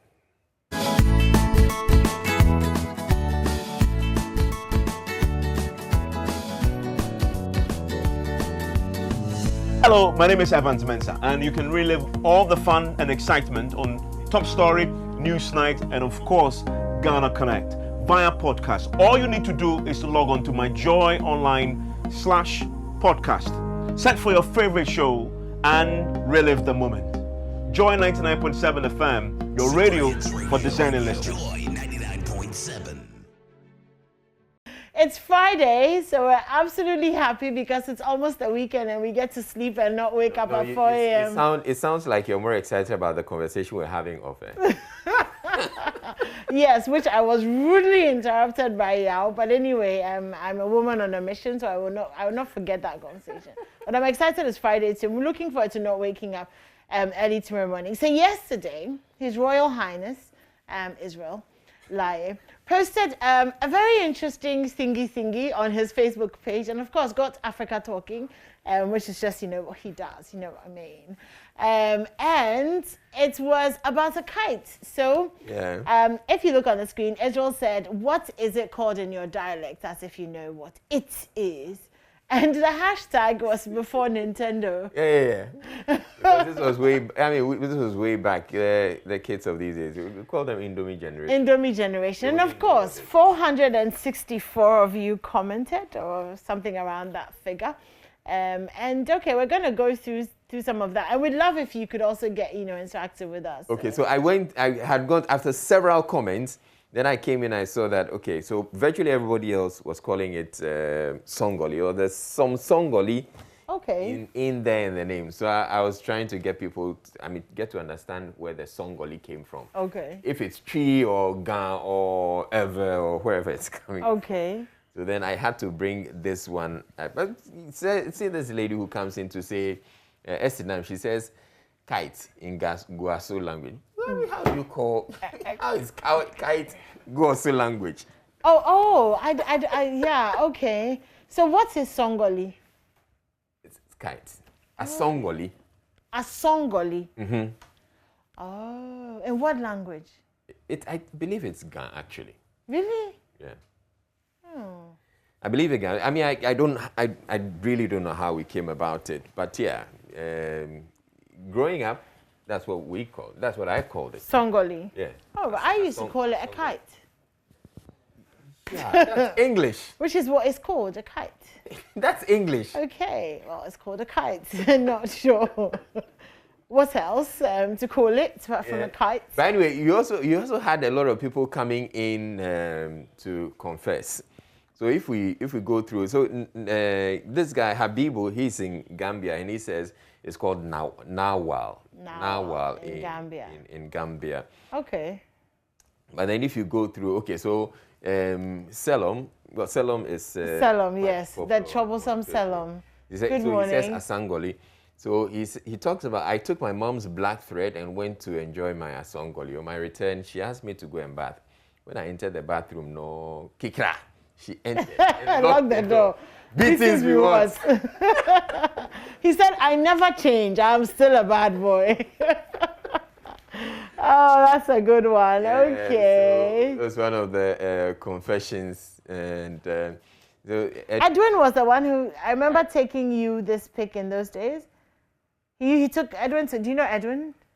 No, he couldn't have taken any photo of me. Okay. He's talking about Pilolo, Pampana, yeah, so then there were others who were coming back to the things we used to do growing up. I mean, there were several things we used to do back then. Yeah. Chaskele, Pilolo. But when you say back then, do you mean your back then, my back then? Okay. Because your back then is like a couple of centuries ago. Oh, God. I think so. Not sure we can relate. My back then. I guess your problem is you didn't grow up around here.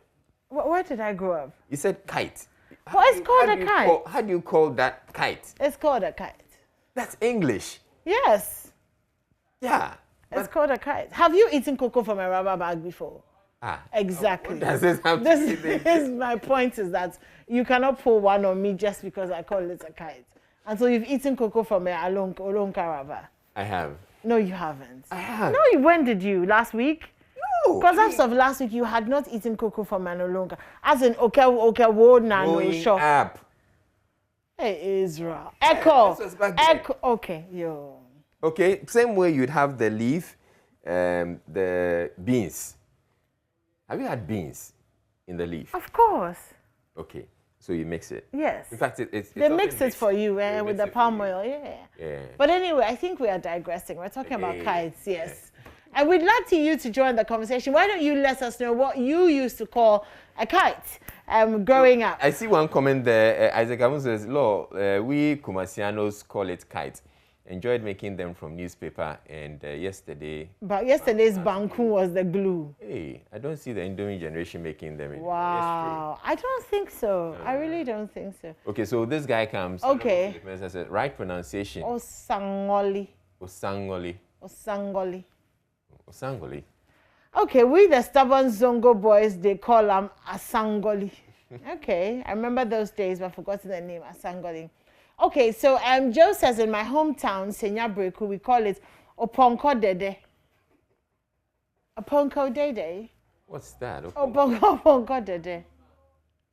Oponko Dede, or what? What exactly?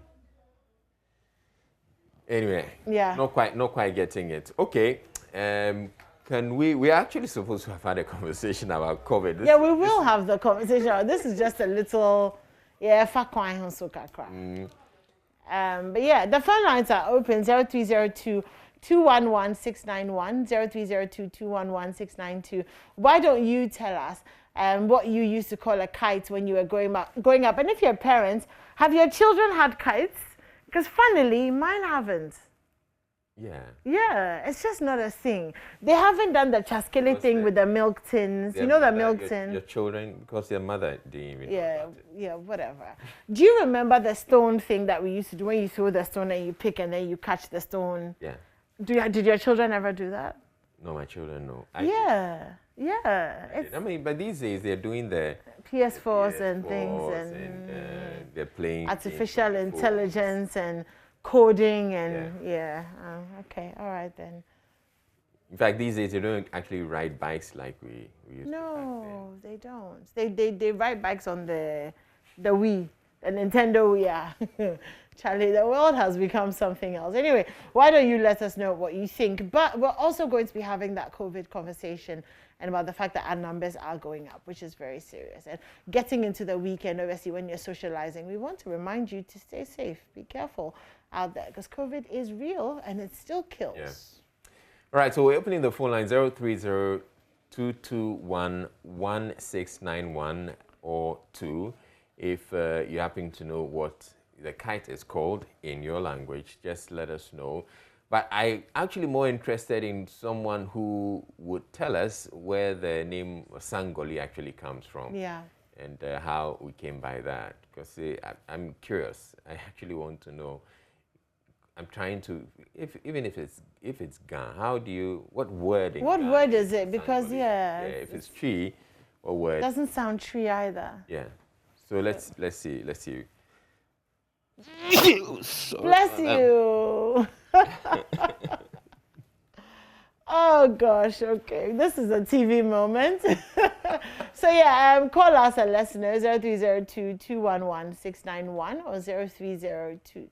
So it's funny how different personalities break down phone numbers in different ways. Have you noticed?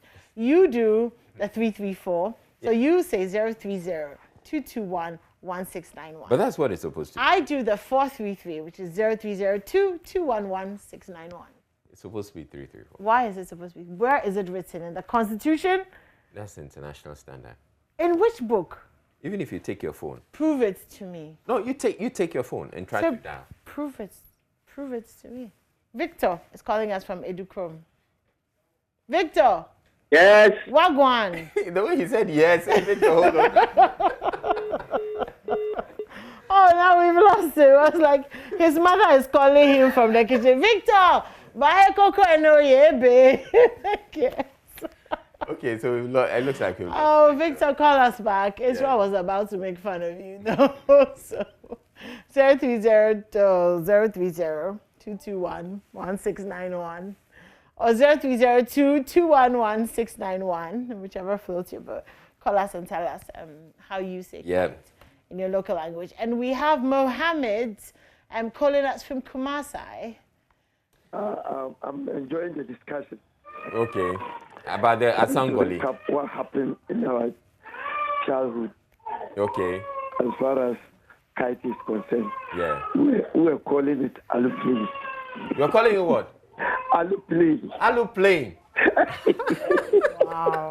And it's true, you know, it was called, that's what we used to call aeroplane growing up. Yeah. Aluplane. Aluplane. Yeah, aluplane. And then we grew up to realize that it was actually aeroplane. Aeroplane. Very interesting times. Yeah, very interesting times. So you realize that the kids these days don't play the kind of games you used to play back then. Yes, they are Indomie and then internet children.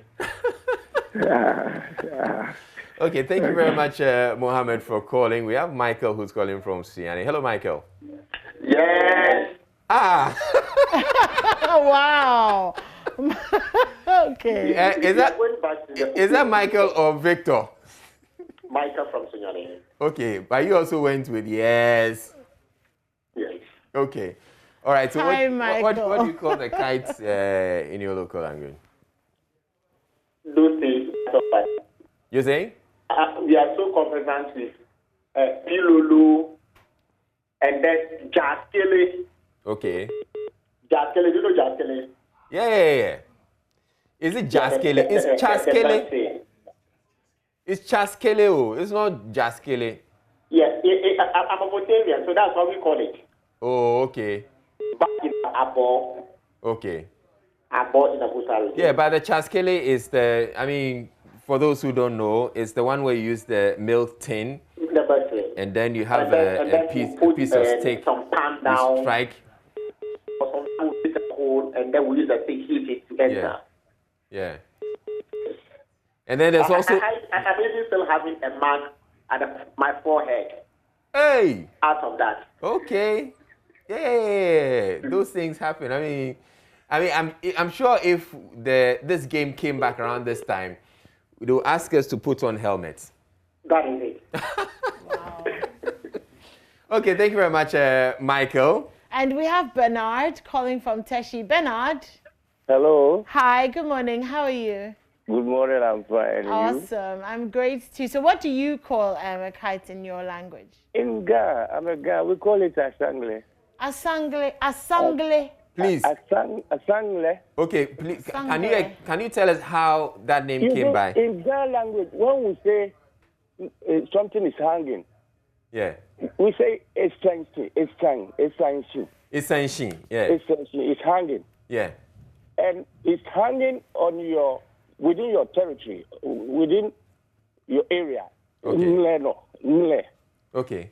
That's Nle, area, territory. Okay. So it's hanging, and it's hanging within your area. Okay. Within your territory. Okay.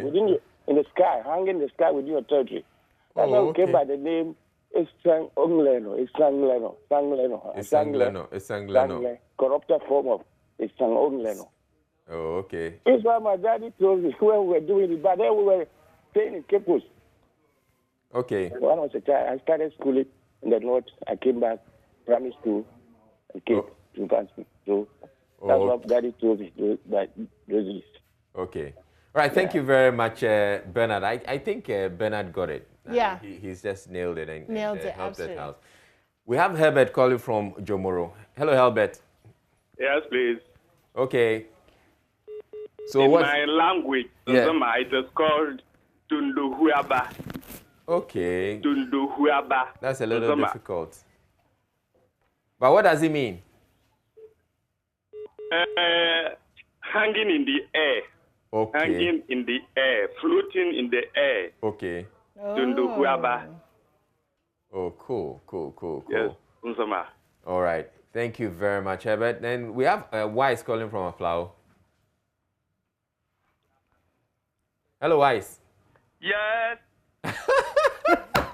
Okay, so this yes is a thing this morning. Started by Victor. Okay, yes. Okay, so Wise. I think majority of us, particularly I was born and bred in Accra, so the family was name which we carried.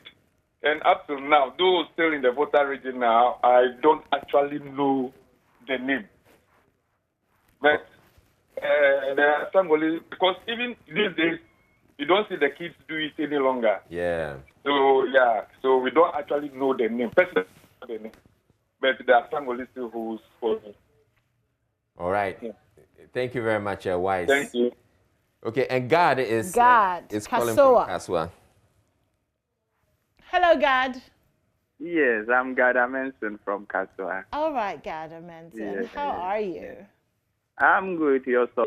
I'm good too. So what did you used to call a kite? Asongoli. Okay, yeah. It seems to be the thing. Asongoli. Do you know what it means? Do you know where it comes from? Yes, I think sometimes we use a paper, like a sheet of paper with a broomstick, with a very long Yeah. rope, and we fly it in the sky. Sometimes we even use it as a competition in school. Exactly. Yes, Yeah. yes. So we call paper, it Asangoli. broomstick, and then a rope. Yeah. I'm going to try and make one with my kids this weekend. Yeah. Say again? No, I was just saying that I'm going to try and make one with broomsticks and paper this weekend. Okay, wonderful. Yeah. Thank you so much, Gad. Have a fantastic weekend. Our last caller is Leo. He joins us from Teshi. Leo, hello. Yes, mommy. This one added mommy. Added mommy too, yeah. But it's like everybody else, or a number of people who called in were going back to those days when they call you, your mom calls you. Yes. Yes. Yeah. And then response is yes, what? Yes, mommy. Okay. Leo, so what do you use to call a kite? Okay, the guy who called from Session, Bernard, was correct. Okay. Yeah, but we 85 born, I was born 85. Okay. We call it Osangoli. Osangoli. Yeah, it's not Asangoli. Okay. Osangoli. Okay. Why did you change the name to Osangoli? Because you see the picture for the TV. You know the rope at the down. It move like a like a snake on the sky. Yeah. So we call it the way he dance. So we call it Osangoli. Okay. So it's like with a beat, Okay. All right. Okay.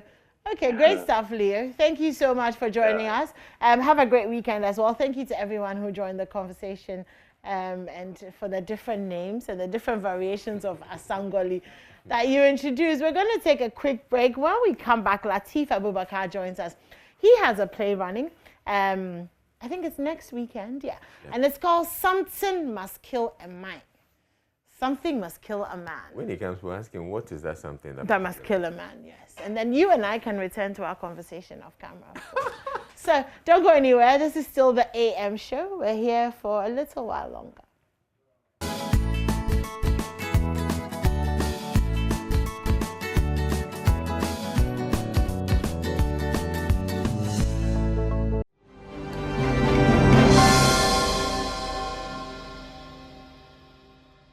All right, so we're getting into the conversation where we bring in the man who has 17 plays so far over a period of, 10 years. And he has another play coming, Something Must Kill a Man.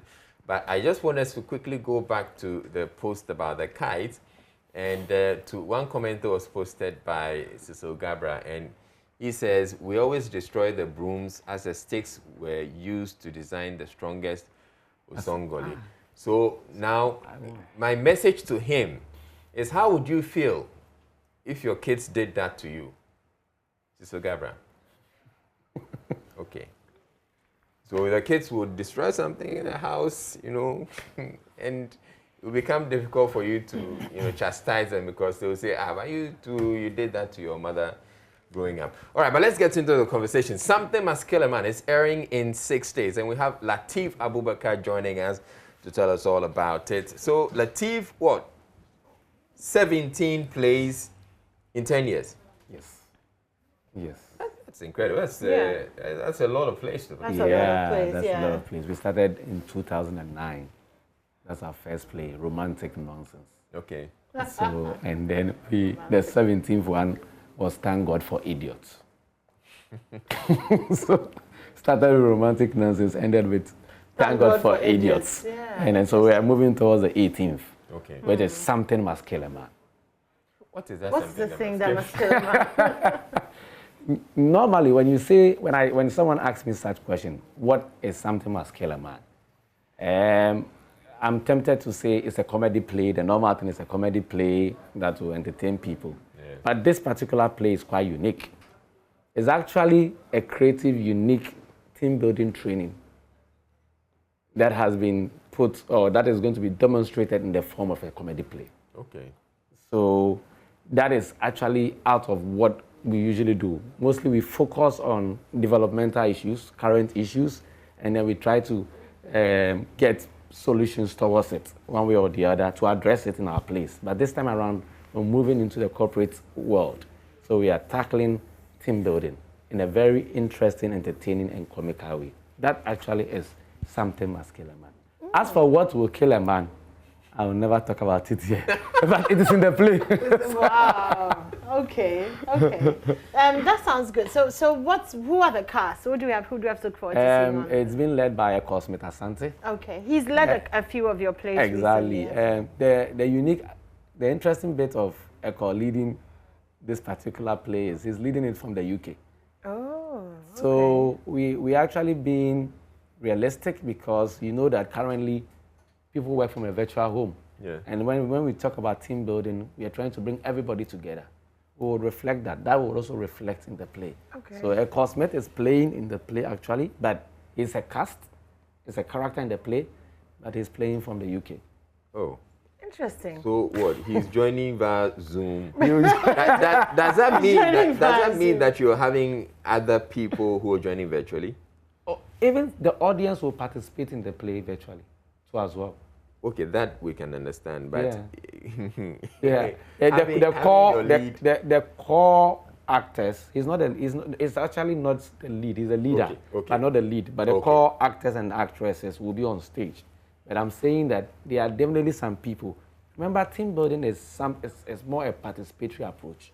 So we've adopted an approach where the audience, even sitting down, will participate in the play in one way or the other to feel part of the exercise we want them to undertake. So that is actually what we are doing this time around. Well, then I'm becoming even more curious, wanting to find out what exactly is going to happen. Well, you don't have to wait too long. It's just 6 days. Next week, Saturday, right? Yeah, next week. No, so it starts on Thursday. Okay, because it's a theater in the form of team building, the form of a training in the form of theater. We chose Thursdays, Fridays specifically because a lot of the corporate organizations wanted training on Thursday. Okay. For their staff to come out on a weekday, not a weekend. So we are starting this play on 2nd, which is a Thursday, then we'll do 3rd, which is a Friday, and then we'll move to a Saturday. I'm listening to you and just absolutely loving the strategy employed in this play. And the reason I say that is for like a year or so, theater has been pretty much dead. Yes. You know? So it's kind of like just the revival of theater. Yep. But I love that you are actually using this play, apart from to entertain, it's also the marketing value. It's you're taking this to the corporate world. Exactly. So great strategy, to get people to come. And it's working. Charlie, if I bring some of the money, you can't chop it all by yourself. No, I'm sharing with Joy. We've been fighting for theaters. I know, right? I know. If I look sharp. I think it's time that people understand that theater actually can solve a lot of problems for us. Oh yeah. So we want to explore that and want them to have a feel of that through this particular team building training. The good thing or the uniqueness also of this is an open air theater. And I'm sure when it comes to commercial open air theater, it's the first time we are doing this. Yeah. Big time commercial open air theater in Ghana. I'm wondering about the acoustics, the sound. I mean, like, that must have been a challenge. A challenge in terms of cost. Yes. But then, yes, of course. Everything is doable if you have everything, the money. Exactly. So the cost of production is very high, even compared to the normal theater productions we do. But we need to give people an experience of what theater really is. For those who think that entertainment is just about music, or yes, basically it's just about music, dance, or dance, and so on and so forth. They need to understand that one of the best, if not the best, source of entertainment is theater. Because it combines music, it combines dance, and then it brings together acting as well. Yeah. It is something that will blow your mind. Something must kill a man. And in that play, something would definitely kill a man.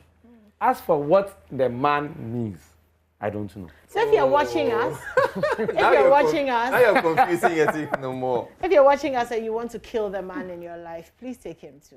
The point he's making is whether it's a man or it's a man, we don't know. We are trying to kill the men in our lives. No, but people even, I don't know why people think that when we say man, in this day and age, we think it's a male only. No. I mean, we know that. I mean, the Bible does in the beginning, God created man in his own, obviously, and first of all, so they shouldn't be attacking, thinking that we are going to attack. It's just towards the male. The men. It's also towards it can also be towards the female. But as to where, I don't know.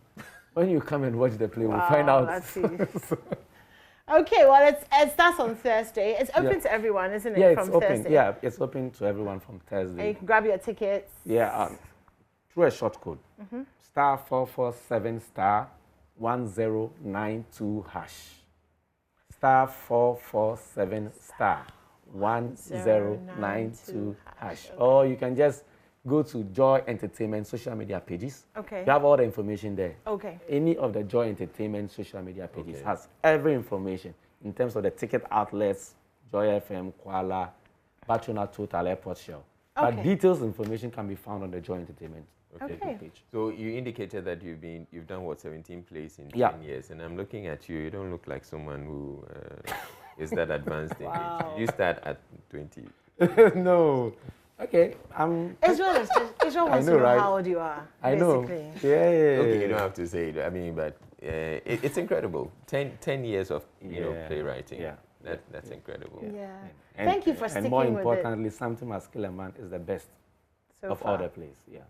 Trust me. Because we spent a lot of time during the COVID era preparing towards this particular. And I know you have some protocols in place because it's solid. COVID. So COVID you protocols. May want to go through that with so us. we even have a chart, a complete flow chart on the Joy Entertainment Facebook page of the COVID protocol. So what we are saying is that one, of course, obviously, no face masks, no entering. Two, we take everybody through a sanitizer chamber. When you come, we have 2-3 sanitizer chambers that you go through. Disinfect your phones, your bags, and everything. Pass through the chamber. We disinfect your body too as well before you move. But then, anybody that passes through the chamber also receives a small hand sanitizer before you move to sit. The seats are 1.5 meters apart. We have a health post. We also have the National Ambulance on a standby. Safety protocols intact. Security solid. That's excellent. All right. And then to emphasize on it, it's an open air theater. So free circulation of air. Okay, great. All right, thank you very much, Lateef Abubakar, the man who has put together 17 plays in 10 years, and he still looks very young, and I'm wondering he probably started when he was 20 years. Wow. Okay, and thank you for joining us. You're welcome. Okay, Israel. All right, so let's go back to on Facebook and get to see the post that I put up earlier. Okay, so there's another one who says, apart from Cecil Gabra, who's the road safety consultant. There's Oliver Twister who says, I used to spend hours trying to put the best kite together. Good memories. I'm beginning to wonder if you're able to put together kites so well, would that put you in a good stead to maybe start building planes or something? I don't know. I mean, but it's definitely good for the mind, to kind of explore. For all you know, this guy is now, he's building planes. For all you know.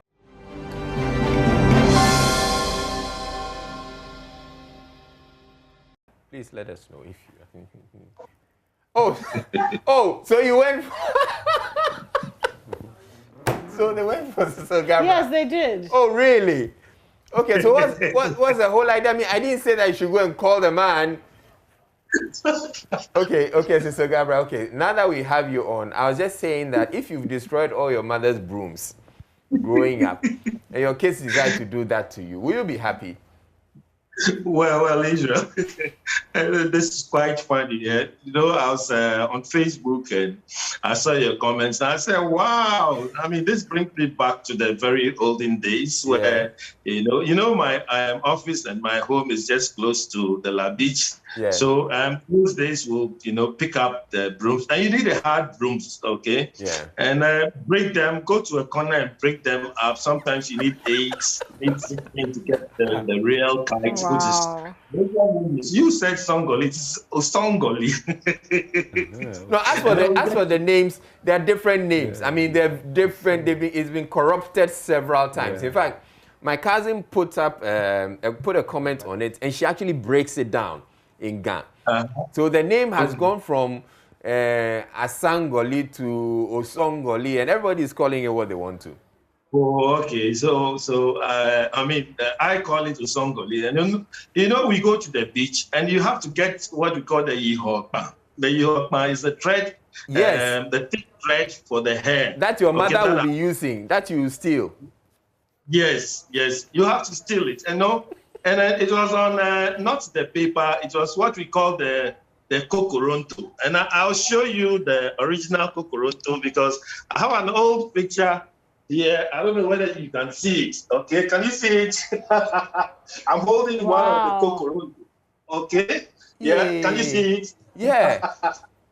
Yes, and this one is a special. It's a special, made reel where the ihokpa will go on it, and this is black. Okay.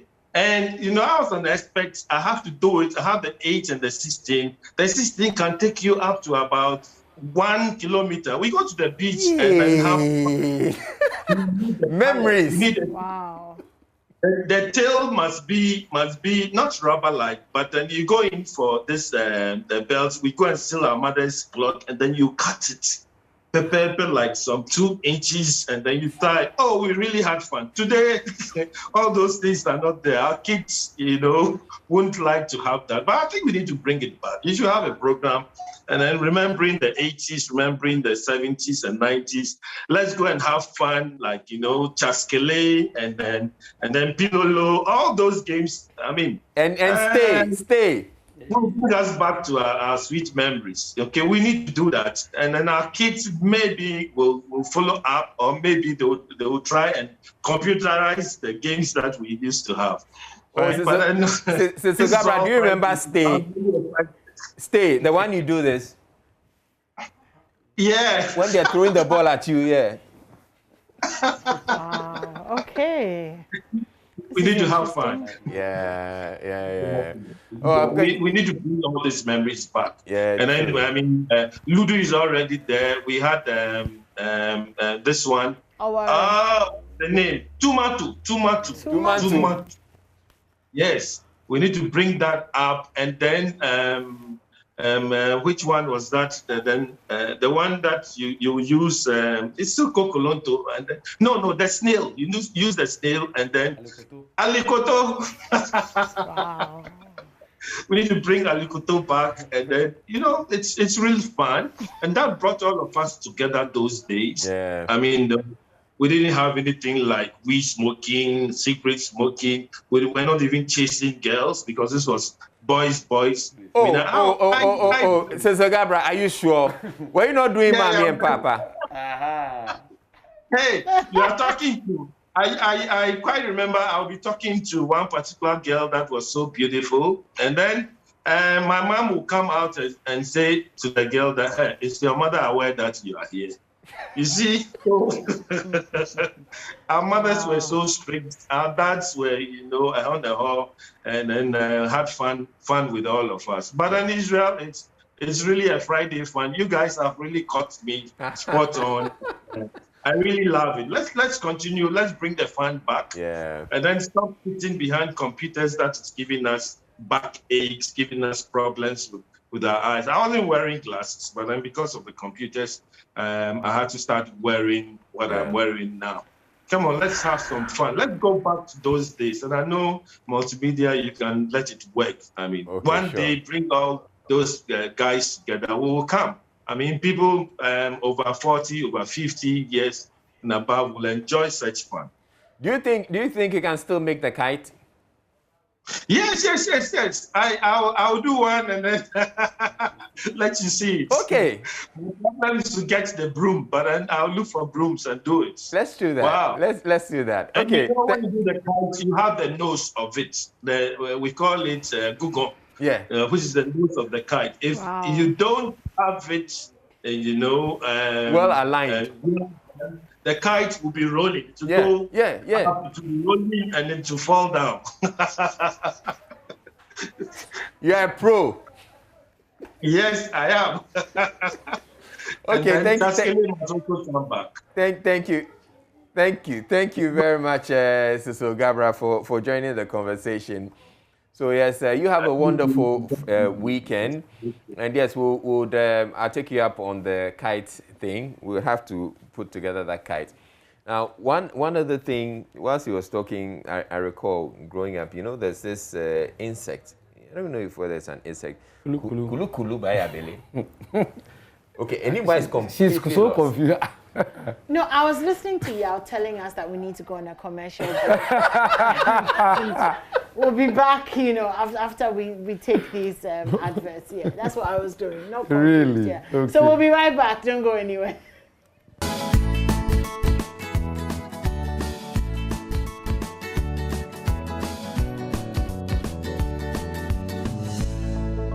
We'd also want to talk about the vaccination program, and we have Dr. Kwame Achiano. He's joining us, so we're just quickly going to get to him to hear from him how far we have. We know that the second dose of we have another batch of AstraZeneca vaccines available. So, Dr. Achiano, thank you very much for joining us. I just want you to tell us when that rollout is going to happen. Good morning. Please, your voice is very, very, very far away. I can only barely hear my name. Okay, so I want to find out the AstraZeneca vaccines. When are we rolling that out? Okay, so thank you very much. Good morning, my good friend. Tuesday, we'll start from Tuesday. We had hoped we were going to start this week, but the preparations were quite enormous. So come Tuesday, we'll start. All right, so what's the plan?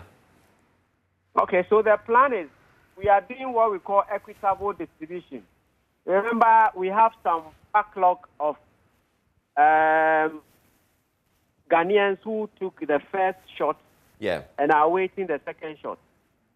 If you will recall, the last time we did a second dose en masse, we started from 1st March, those who had received the vaccine from 1st March to 9th March. I don't know if you remember this. Yes. Yes. So in as well as of the general population, the general vulnerable population. All right. So we've done some equitable distribution to health workers across the nation, and then of course we'll then also continue with from where we left off with those who would have received the vaccine, the first dose from 10th to 29th March.